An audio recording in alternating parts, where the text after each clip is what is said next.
Good afternoon and welcome to Joy News today. On Joy News on your multi-TV in our headlines, Accra High Court throws out suit challenging the suspension of second Vice Chair of NPP Sami Crab.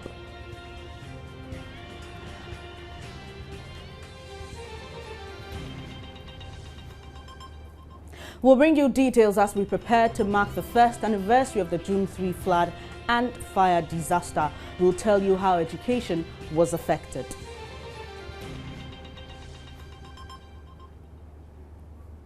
And we'll also talk about the Judicial Secretary saying the Chief Justice Georgina Theodora Wood is not on leave in response to a petition demanding her whereabouts. We'll hear from the petitioner.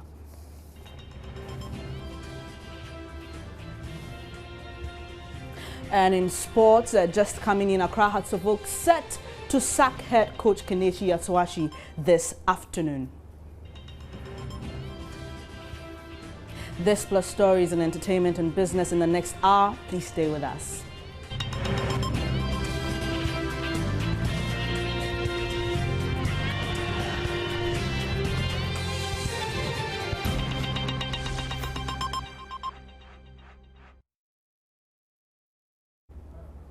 In our very first story, an Accra High Court hearing the suit challenging the suspension of NPP second Vice Chair Sami Crab has dismissed the suit, describing it as unmeritorious. Joseph Akable was in court for Joy News and joins me in studio with details. Joseph, good afternoon. Thanks for coming. Good afternoon. Tell us what happened exactly.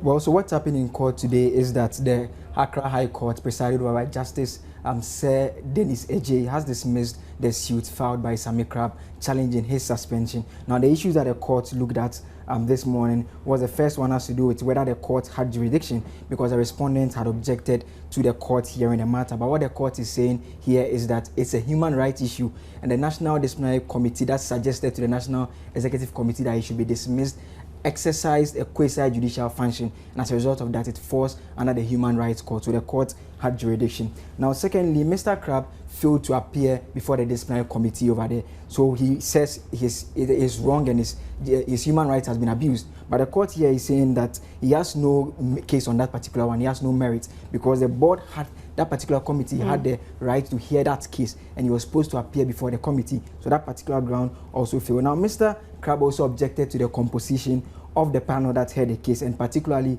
Miss Gifty Ose Kusi, who was representing the parliamentary team. Now, she says she had Mr. Crab said he had a problem with Miss Kusi's membership of the panel, but the board says that Mr. Kusi had Miss Kusi had the matter on behalf of the parliamentary team, so they had no problem with her membership over there. Now, the last issue that the court looked at has to do with whether there was an infraction, a constitutional infraction, like Mr. Crab was claiming. Yeah, but the court is saying here that a careful look at the constitution shows that there was no constitutional infraction over there, and that the powers of the National Disciplinary Committee of the party was very clear and was not ambiguous. And as a result of that, they described the petition as ambiguous and unmeritorious over there. Okay, so you spoke to lawyer Godfrey Dami? Yeah, lawyer Godfrey Dami is the lead counsel for the NPP. Now, he is saying that he is pleased with this particular ruling, and what the ruling means is that anyone who goes contrary to the laws of the Constitution can be punished. So we can listen to him. All right. The facts are the same. We cannot reinvent the facts. The rules have also been enacted. The rules can also not be reinvented. You cannot introduce any words into the Constitution. So I do not expect any outcome, regardless of whatever appeal he embarks on. And that's his right, he may do so. But I would even implore him that, as a law-abiding member of the party, I'm surprised. I mean, if this cannot be attributed by any other illicit motives, I do not know what it is. If you test the soundness of this disciplinary committee's ruling, and you yourself did not subject yourself to the disciplinary committee's proceedings, and you have been told in court today that you're even wrong in coming to court without attending the disciplinary committee's proceedings, I don't know what reason will motivate such a person to embark on further appeals other than just to wreak unnecessary controversy in the party. All right, Joseph, did you speak to Mr. Crab? Now, Mr. Sami Crab declined to speak to the media after the court hearing. He says that he has to consult before he comes out with any official position. All right, but were there any notable personalities from the MPP? A former minister during the Eswa Kufu administration, Osafo Mafu, was present. Sheikh Isikwe was also around, and as well as the chairman of the MPP's Constitutional and Legal Committee, Professor Michael Kwe. He was also present, and we spoke to him, and he's also excited by the ruling. He's expressed similar sentiments like that of the Council for the MPP. He's saying that it means that anyone who goes contrary to the party's constitution can be punished. But he further adds that if indeed Mr. Crab regrets his actions and expresses remorse, the party is willing to be in good terms with him. So we can listen to him. What has held? Those who didn't know, today they know that nobody can do what he likes in the party just because you are chairman or vice chairman or whatever position. You are subject to discipline like any other person. And that provision regarding discipline can affect you also. Because, you see, even in Ghana today, the president, duly elected by millions of people, can be impeached by the two-thirds majority of only members of parliament. There were 270 people, not so. So if somebody says, I was elected at some conference, take me there before you can rule me, when there is clear, handwritten, well-written provision as to how you can be disciplined, I would therefore advise that in future, everybody must know that anybody can be disciplined. That discipline may include suspension. And you know, even when we were in school, when you are suspended, whether in the ministries, in a public company or whatever, your conduct after may show that, oh, well, no, he's regretted. He's changed his ways. Let us reinstate him. Is that not so? People must learn in this way. So, Prof, I attended a Catholic school when I was a boy. And they used to say that you must regret before you are forgiven. Mea culpa, mea culpa. Every Catholic knows mea culpa. My fault, my fault.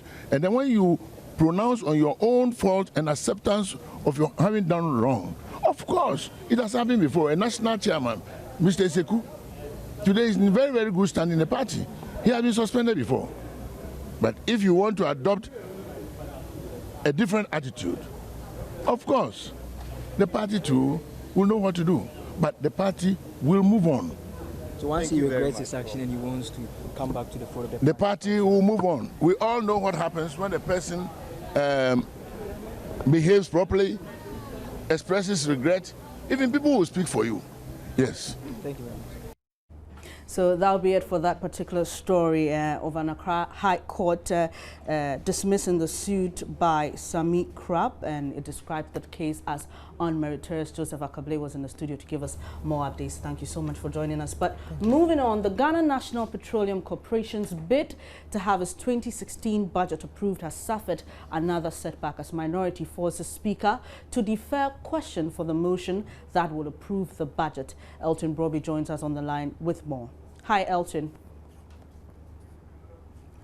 Okay, we lost Elton on the line, but we can move on to some other stories. Now, apart from lives and property lost in last year's June 3 disaster, education was somewhat also affected as some school kids had to go through major difficulty in ensuring they keep up with their studies ahead of their basic education certificate examination. BECE Ifwa Evans Chinwe visited one of the worst hit areas, Nima, where the youngsters basic school is located. Last year's fire and flood disaster broke many hearts. Nima is one of the most impoverished communities in Accra, Ghana, lacking basic amenities including adequate housing, water and drainage systems. But the community continues to grow. The slum was one of the worst hit in last year's June 3 floods. Several lives were lost and property destroyed. Here are the youngsters' basic school at Nima. The floods disrupted academic activities for close to a week.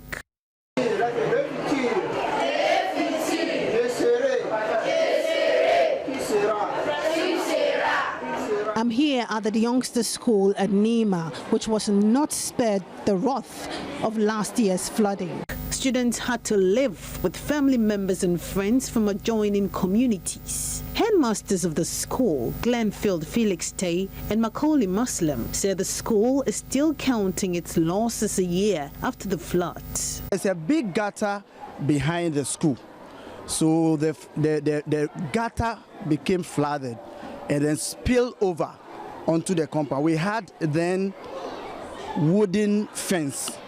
It broke the wooden fence and then entered the classrooms. Those classrooms here broke into the classroom, removed all the chairs and the desks, and then went on through this way, and then went through with all the chairs and tables out of the compound.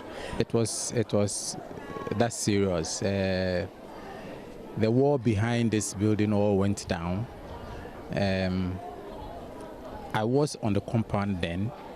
By the time I came out of my office, the water was up to my waist level. They were here studying. They would have stayed probably up to 8 p.m. In fact, that was the more reason why I also stayed behind and I got caught up in the flood. I ensured that they all left here because when I saw the situation, I quickly dispatched all of them, and so actually they didn't witness any of the distractions that we saw that night. A week after that incident, everything got back to normal here because we had a lot of support from our sister compounds. One of our biggest compounds are the Adenta compound. So they brought us the furnitures from there, and within a week we were able to fix everything, and everything went back to normal, except for the textbooks. They got damaged, they got wet, we couldn't use them. The few that we retrieved, we tried to dry them, but it was no use. It's been a year now. Anytime it starts raining, we look around, we climb the wall to see what is happening in the gutter. We try to read the situation so that if there's anything we have to do immediately to get the students away from here, we do that. Final year students of the school are expressing mixed feelings about their final examinations this year as June 3 approaches. Last year when it happened, a lot of our seniors were really having difficulties. Anytime a teacher comes to the class and asks, like, inspection of notebooks, and then the excuses, my books were washed away, and sometimes the students can't really, they don't learn. So it hasn't been really good. But you'll be able to get all the textbooks back now? Yes, we have. We've got our textbooks. You've got your textbook back. Okay, so why does it scare you? Because last year was really bad. It was really, really bad, you know. Last year, some candidates lost their parents, and this year, actually, I'm hoping it will be okay this year, because last year was really scary. I'm not scared because it's just something that we are supposed to forget and move on in life. June 3rd is going to repeat itself again. Since it actually happened in Circle. Circle was the main place in which many people died and the rest. When it happened, it destroyed many lives and we were supposed to clear the gutters, but it didn't happen. So I think this year, June 3rd will repeat itself. I'm still here at Nima, close to the gutter that overflowed onto both sides of the road last year, June 3. It came all the way here, broke the walls. So this is actually a new wall you're seeing over there built by the school. What measures are we putting in place to ensure this does not occur again? Reporting from Nima, Ifwa Evans Chinri for Joy News. Let's still stay on last year's 3rd June disaster because a lecturer at the University of Ghana's Plant, Environment and Biology Department, Dr. Vincent Von Vozogbe, is calling for the establishment of a fund to help deal with environmental issues that cause flooding in the country. His call comes as NATMO and AMA share opposing views on the country's preparedness for flooding on the scale of the June 3 flood and fire disasters, which claimed more than 150 lives and destroyed several properties.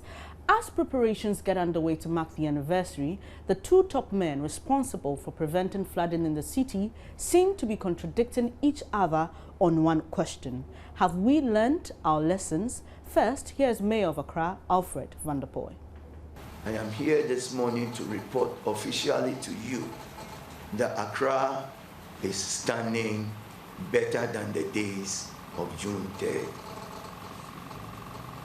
That the commitment to make sure that we remove all obstacles, the silt and dredge, the Kole and the Odo, to ensure water will flow whenever it rains, in Accra will continue and continue unabated. That is my assurance on behalf of government to the people of Accra and indeed the whole nation, that the people's capital is ever safe than before. You are witnesses to the fact that last week we had 3 or 4 days of severe rains, and the city was able to withstand the circumstances and the aftermath of the rain. That is 40% of the work that needs to be done. We will finish and continue the first phase. We will get into the first phase where we will continue the reconstruction and construction of the multiples of drains that is needed in Accra to ensure the effective runoff of water throughout the city of Accra. Well, the man at the helm of disaster management in Ghana, Brigadier Vip Sanziri, thinks otherwise. Last year, the Odo River was silted. The Kole Lagoon was equally silted and jammed with waste. And all this prevented the free flow of water into the sea. We have so many drains. The Nima drain, Accra Academy drains, Malam Junction drain. These are all drains that are not having the free flow. If you go to Malam Junction, there is a filling station that has blocked the river. Total filling station.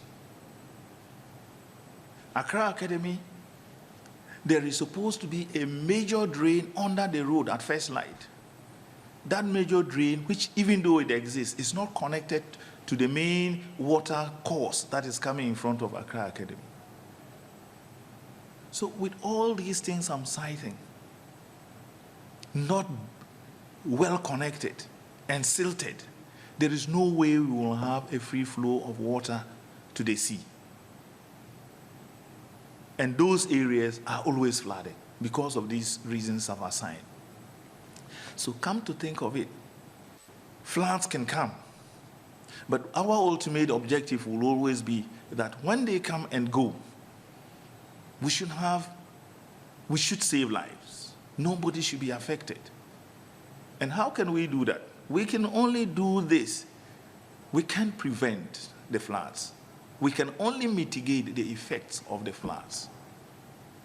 Is that what NADMO is supposed to do? Yes, NADMO, our objective is not to, we cannot prevent floods. We can mitigate the effects. So the disaster must take place before? No, mitigating the effects doesn't mean you should wait for the disaster to come. Mitigating the effects of the flood could be getting in, if we have early warning of an impending downpour, and we are able to caution the people in those flood-prone areas that this is going to happen and we're likely to have floods, move out of the area. We will save lives. You don't have to wait till the disaster comes, the water floods the place before you move in. You move out, caution the people, assist them to move out of the area into a safe haven before the floods get in.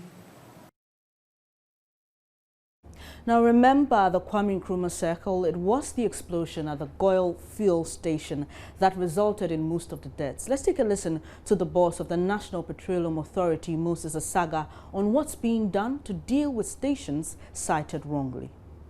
Mile 7 hasn't really come to our notice, and now that you've informed me about Mile 7, tomorrow I'll make sure that the Inspection and Monitoring Department of the NPA would make a quick visit to it.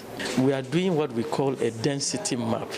So in the density map of Ghana, areas that are red spots would mean that we will not grant you a license because we think that those areas should be prohibited because of a higher concentration of filling stations there. We've also come up with a new rule that new filling stations should be 500 meters apart, especially on the highways. We don't want a situation where you have filling stations that are like 100 meters or 200 meters apart. We are also saying that on a highway, you cannot construct a filling station at a junction which is 50 meters from the junction. It should be about 200 meters away from the junction. Then we have also intensified the safety measures and the kind of buildings that you must build. So in that we have a design which every applicant must come for the design of the infrastructure from NPA. And that design, if it is properly done, would comply with all the safety issues. So these are some of the measures that we have taken. You're watching Joy News Today with me, Bernice Abubedu. We'll take a quick breather, but still to come in this bulletin, Hearts of Oak set to sack head coach Kenneth Yasuashi. That's coming up in sports. Please stay on.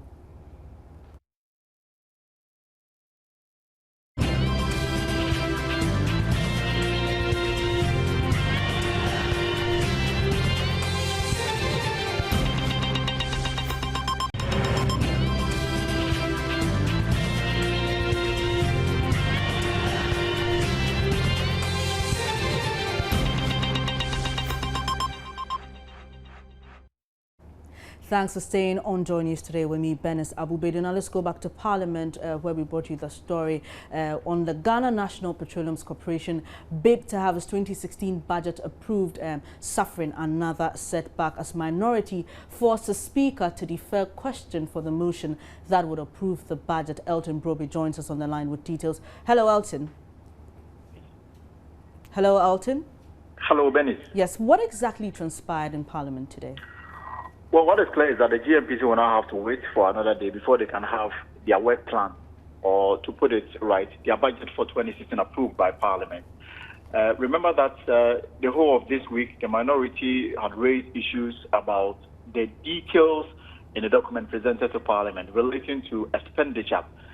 For example, they are questioning why GMPC will allocate 115 million Ghana cedis for the construction of a new head office, when at the same time they are spending almost 1 million Ghana cedis in renovating their current office at Tema. There's also an issue relating to how much they are spending on an ICT project, a laboratory that they are constructing. You know, GMPC is asking that they are giving $2 billion. What Parliament approved for it is 776 billion Ghana cedis. They are saying that by what they want to do this year, the money will not be enough. So they are going to the capital market to raise additional money to fund the funding gap, to bring it to $2 billion United States dollars. Now, what the minority are saying is that the amount of money they are requesting and the justification they are providing is not in conformity with the reality. And for that reason, they should provide better particulars before they can approve this particular amount of money. That details is what is lacking.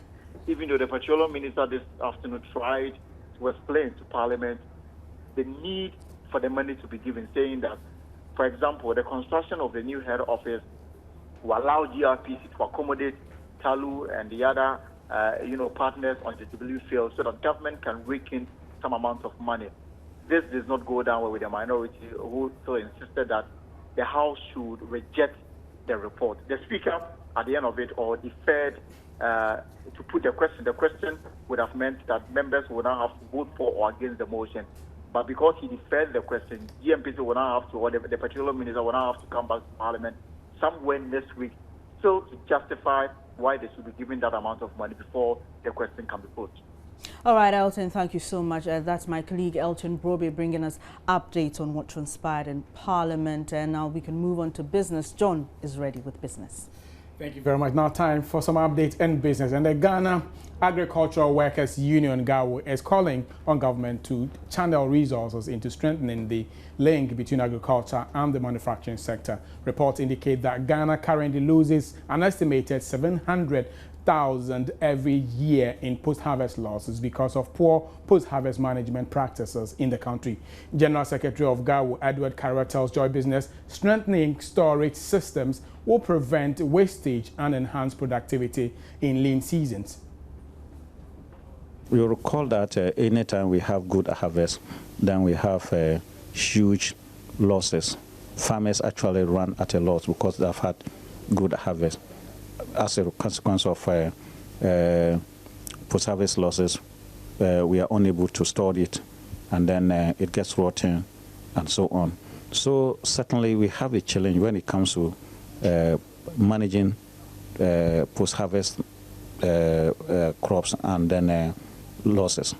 It's still very high because up to 30% of what the farmers produce goes to waste. So for instance, if you are supposed to have harvested 100 bags of corn, then it means that you end up getting 30, either through, you lose it through transportation, or it gets rotten at the farm gate, or whatever form. So you can see that that loss is huge, up to 30%. So post-harvest losses is a huge problem for this country. The unfortunate thing is that there's a weak link between agriculture and manufacturing, and for that matter, industry in this country. Because agriculture is supposed to produce food for consumption as well as for industrial purposes. Now, when it comes to consumption, we can see that we still have up to 60 to 70% of a local demand being met by agricultural produce, for instance. But when it comes to industrial purpose, I mean, the industries are just not there. There are no processing facilities to process, say, mangoes, to process, oranges, to process tomatoes, and so on. So that poor linkage, you know, creates the overall problems for agriculture and for this country. And according to the World Bank, about 66% of Ghanaians, and by extension Africans, don't have bank accounts, a situation which makes capital mobilization very difficult here in Ghana. Bankers across the continent therefore believe much can be done to rope in the unbanked. The objective was shared by the African Banking and Finance Conference, which entered day 2 under the theme promoting financial inclusion and connecting people to banking services. The conference seeks to explore opportunities for collaboration to attract the many outside the banking sector. Managing Director of the 6th Annual African Banking and Finance Conference, Naomi Njorege, tells Joy Business, the total involvement of the banking and telecommunication sector is crucial for success. The Africa Banking and Finance Conference, this is our 6th year. And we have done this conference basically in East Africa. And the reason we brought the 6th edition in Ghana is because we are focusing on the financial inclusion. One, because of where Ghana is and what it's doing, so we thought it's a good platform to do that. So we are hoping that by bringing this event here, we're gonna bring people to learn from what Ghana is doing, and hopefully be able to, even as a country itself, bring other people from outside who can also bring ideas of what they are doing in their own market. Basically, that's the objective of. So that will be it for business here. And for more business stories, you can join me at 1 on the marketplace. For more, my name is John Kojo Amuakun. Up next, it's your sports.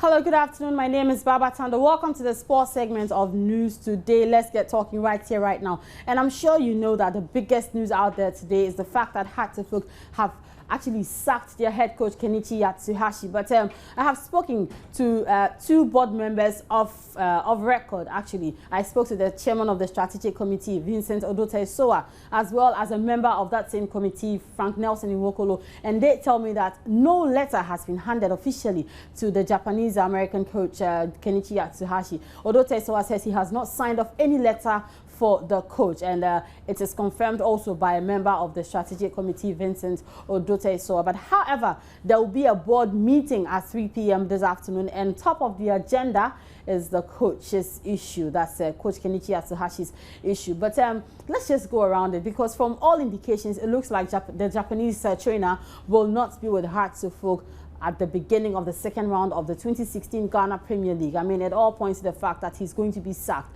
But let's do a few permutations. If he's sacked, what will it mean to Hearts of Oak as a club? I mean, if he's retained, what happens? If he's sacked, who should be the possible replacement? And how should the team go about, their Ghana Premier League campaign? But to help me answer this question, or these questions, I have been joined on phone by a renowned Ghanaian football scout, Ebenezer Sefa, who also doubles as a coach. Hello, Coach. Good afternoon to you.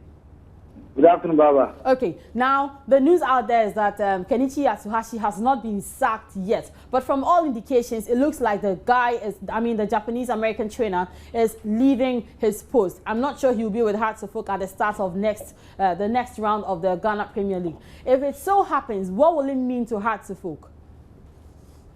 One word, a big blow. Why will it be a big blow? You remember the sack of David Duncan? Mm-hmm. What brought the impasse between the supporters and the board? Mm-hmm. It's likely to happen.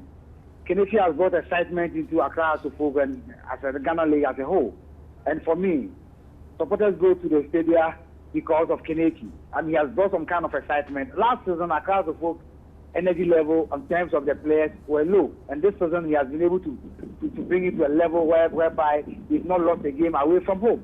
Sacking Kenichi now is going to be a big blow to the supporters, as they believe that by the time of sacking David Duncan, he was on the second on the league log, and today, per the standings on the league log, Kenichi is on the fourth. He's fourth on the league log, but 26 pair with Adriana and Kumachi Asante Kotoko. So for me, I think that sacking Kenichi now is going to take the supporters away from the team again, as it happens during the days of David Duncan. But will that affect their play in any way? Well, I believe that they have the likes of Yapre, who has been assistant to Kenichi. As it happened in Kotoko, the step aside of David Duncan and Michael Osei took over. He's doing well, he's been winning, and now Kotoko is third on the league log. So I believe that if Kenichi is no more with Accra Zufuk and faith is, if Accra Zufuk have faith in Yapre and giving the job, I believe Yapre should be able to handle the team in the second one, because he's been with Kenichi through the preseason and the first one of the league up to now. So he should be able to stand in for Kenichi if Kenichi is sacked. Okay, Coach, now tell me, what happens in terms of a replacement if Kenichi is sacked? Well, it depends on the one coming. Is he going to have faith in the players that Kenichi is using? Which statistical system is he coming on board? Has he studied Accra to work very well before coming in after the sack of Kenichi? I believe that when Duncan was asked to step aside, Michael Osei has been in Kotoko for the last 2 seasons, or 1.5 seasons. So he knows the in and out of Kumachi and the Kotoko. So the one coming in to replace Kenichi, we ask ourselves, does he know the team Accra? Has he studied the team Accra to this very first one of the league? That is the question we need to ask ourselves. I see, but you don't have any possible names, any probable names coming up into your, in your mind right now? Well, for now, I believe that they've been talking to coaches. I know they spoke to Coach Didi Dramani some months back. I don't know whether they've gone back to Coach Didi Dramani to talk to him to come in. Kim Grant, the former Blaster International, I'm told he's also available for Accra Suffolk job. These are the names that I think that possibly Accra Suffolk can contact. But for them, I think that the Apreko can hold for Kenichi as well. Okay, so with all of this saga, do you still think that Hearts of Oak can go ahead and probably win the league, or maybe finish in the top 4 at least? It's possible. It's about the mental toughness of the players. I mean, coaches are hired and fired, as is said by everyone. But I believe that if a coach is in today, you work under him, and if the coach is not there, and a new coach is on board, why not? You move on as a player. You need to work and work extra hard. So it's about the mental toughness of our class of both players, whether they'll be able to stand the test of time. And I believe they have the men to do that. Okay. Now, Coach, let's move away from, Kenichi Yatsuhashi and Hearts of Oak, and then let's wrap up on our conversation. Now, let's talk about the transfer window, which ended. The deadline actually was yesterday at 10 p.m. Now, biggest move for me, if you ask, is Nathaniel Asamoah's move to Aduana Stars. Hearts of Oak, of course, they've been able to capture, Kasenu Gandhi of, El Mirek of Sudan, but he ended his contract before coming to Ghana. But we know Gandhi Kasenu because of his exploits for Ghana in the Under-20 World Cup in Egypt in 2009, and a few other names also for Kumasi Asante Kotoko. Now, tell me, on a whole, I know you have an idea what's been happening in the window. What's your take on it? Well, yes, Nathaniel is a big signing for Ghana. 80,000 Ghana cedis for 2 years is a big money in Ghana. And I believe that Nathaniel Asamoah going to add up to Yaya Mohammed scoring free at Doma Park, and then we talk of Bright J. It's going to be a striking force that opposing teams are going to suffer. And I think that Nathaniel Asamoah is a plus to the Doma team because he's based with Wow Stars. He made it Kotoko and then Midday before he left for Morocco. I think that is a good signing for Ghana. You come to Kumasi Asante Kotoko. You have Emmanuel Osei Carlos from Ashanti Gold, a former player of Asukwa Deportivo, Wow Stars, and Liberty Professionals. And I believe that he is also going to Kotoko. He's a Kumasi boy, and he has always loved to play for Kotoko. So this is the time for him to prove that, look, I'm back to the town, I'm back to the city, the garden city of Kumasi. And also, Emmanuel Jenfi, the key player for Wow Stars last season, a free agent signing for Wow Stars. It gives Michael Osei a hell of a headache. They have a former Wow Stars winger, Frank Safu Jenfi, who left for South Africa before coming. So Emmanuel Jenfi and then Frank Safu Jenfi is going to be a tough task ahead for Michael Osei. And I think that they've done also well in getting Seydou Bansi. But I asked a question, did they sign Seydou Bansi because of a current form? When did he play? Where did he play? Or because of the news he made in Kotoko last season? And I think it's also a question that we have to talk. Midday have had the signature of Amos Franchi, the right back for Sekeni Azakis. And I think it's a plus for Midday because you need a backup for Samuel Adade, who has played regularly 2 seasons for Midday. And I think that Amos Franchi has an experience that he is a member of the local Black Stars to Midday is going to add up to their squad for the African competition that they are going in. The team have been able to secure the services of the former captain of Liberty Professionals, Alfred Nelson, and also the former captain of Midday, Hans Kofi. I think it is a good signing. And a young chap from a second division side from Kishin, Joseph Amwa. And I think that it is also good for the team to lift them up from where they are lying at the moment on the league log. Okay. And Dreams has been able to secure the services of the former goalkeeper of Feyenoord and then Accra. Philemon McCarthy. And I think it is good for them. It's going to cushion Mozart Ajete, who is in goal post for them to work hard and the rest. It is good for the club. Wow Stars have been able to find the right back from Mighty Jets and also a striker in the national under-20 team who plays for Nico's Palace, a second division club in Weja. So it's good for the club, but let's see what happens, whether they'll be able to add up to what the teams have already in the second round of the league. Thank you very much, Coach Ebenezer Sefa. We'll get to you in subsequent bulletins, for more, especially on this transfer window. But I'm done for now. You can check Joy's posts out on Instagram and on Facebook as well as on Twitter. Twitter, we're there as Joy Sports GH, same as Instagram. Facebook is Joy Sports. My personal handle is at Babatando on Twitter, which happens to be my full name. My job is done. Benis Abubedo is back with the rest of the news.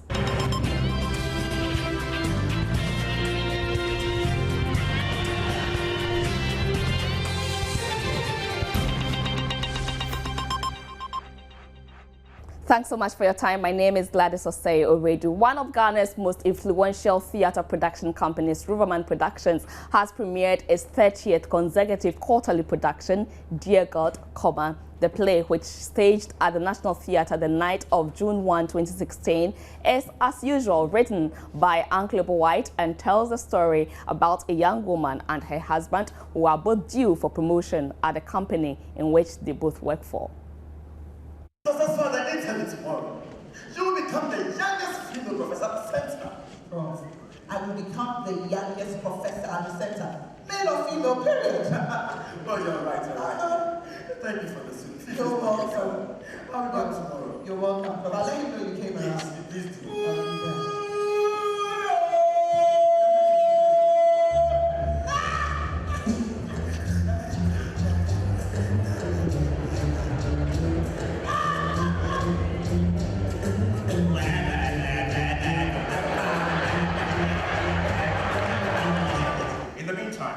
If you don't mind, can I pray with you? No, sure, I mean, why not? Okay. I would love for you to pray with me. What do I have to do? Do I have to stand or kneel or clasp my hands or close my hands? It doesn't matter. It's what makes you feel comfortable. Then I like to kneel. My grandmother always helps to pray. All right. Shall we pray? Father in heaven, please help this lady and protect she and her husband. Amen. Amen. Is that it? Yeah. You have prayed? Was it not too short and too simple? You know why I joined you?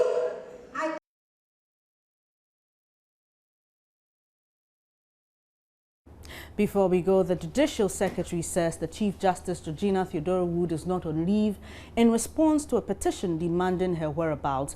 This comes as the Futo MP wrote to the Office of the Chief Justice asking whether or not Madam Wood is in the country on leave and is due for retirement. Speaking to the Daily Graphic, Judicial Secretary Alex Opokwe-Champon says the Chief Justice is out of the country on official duty and is not on leave. He added that in her absence, the most senior Justice of the Supreme Court, William Atuguba, has been acting since May 25. That'll be it for this edition of Joy News Today. For more news, kindly log on to www.myjoyonline.com. My name is Benis Abubedu. Thanks for your company. John Amako is standing by with the marketplace. Please stay on.